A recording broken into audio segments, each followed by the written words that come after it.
Om Namo Narayanaya, continuing our read of the Kama Sutra on a new chapter called About the Kinds of Women Resorted to by the Citizens and of Friends and Messengers. I feel like before I read this, I almost have to say something, as I've begun reading this and my whole view of what the Kama Sutra is about is completely radically changed.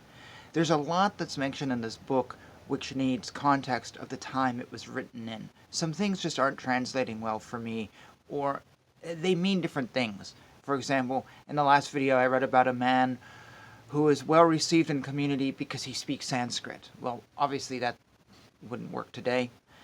So there's a lot of things that are very specific to the time. There's a lot of terms that I think have different meanings. And there's a lot of this which is based on the caste system, which we just don't have in America. And even in India, it's a different caste system than what this book is talking about. So please bear that in mind when reading this, that this is a text which needs some work to come to. If you're interested in bringing the text to the present day, please comment below. If you have a modern translation of this text, of having brought the text into the present day, of how to live in this modern world using this, I would be interested in reading that. I would be very interested in reading that, either privately or publicly, so please share that with me. And the role of women in this is very interesting. It's not at all what I thought. So I feel like almost I have to apologize for this text, and so I apologize for apologizing, because I shouldn't have to. It should stand on its own, but I do think coming at it, it's blown my mind. So I just wanted to say that, because we're getting deeper and deeper into it. Anyways, here we go. This is a new chapter. Enjoy. And this is done in honor of God. This is done maybe to learn, but also just to praise the Lord. Narayana and Krishna and Shiva, or whoever you turn to. This is all about praise. So in their name, when Kama is practiced by men of the four castes according to the rules of the Holy Writ, that is, by lawful marriage, with virgins of their own caste, it then becomes a means of acquiring lawful progeny and good fame, and is not also opposed to the customs of the world. On the contrary, the practice of Kama with women of the higher castes, and with those previously enjoyed by others, even though they may be of the same class, is prohibited.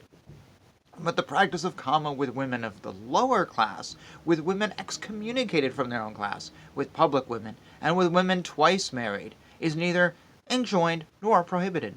The object of practicing Kama with such women is pleasure only. Nayikas, therefore, of three kinds: maids, women twice married, and public women. Gonikapurta has expressed an opinion that there is a fourth kind of Nayika, a woman who is resorted to on some special occasion, even though she be previously married to another. These special occasions are when a man thinks thus: this woman is self-willed, and has been previously enjoined by many others beside myself. I may therefore safely resort to her as a public woman, though she belongs to a higher class than mine, and in doing so I shall not be violating the ordinances of Dharma. Or thus: this is a twice married woman, and has been enjoyed by others before me. There is therefore no objection to my resorting to her.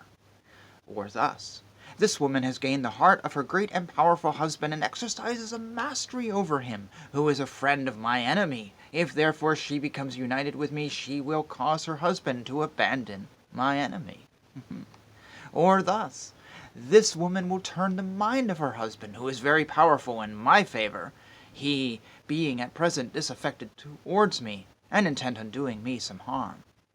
Or thus: by making this woman my friend, I shall gain the object of some friend of mine, or shall be able to effect the ruin of some enemy, or shall accomplish some other difficult purpose. Or thus: by being united with this woman, I shall kill her husband, and so obtain his vast riches which I covet. Or thus: the union of this woman with me is not attended with any danger, and will bring me wealth, of which, on account of my poverty and inability to support myself, I am very much in need. I shall therefore obtain her vast riches in this way without any difficulty.